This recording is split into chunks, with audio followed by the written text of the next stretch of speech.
For the repair of Samsung power supply units, the following procedures were necessary: replacement of various electronic components and general cleanup of the unit.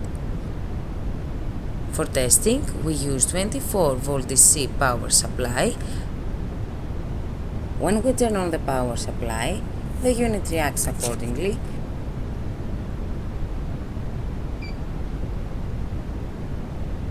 No further testing is possible due to lack of additional units.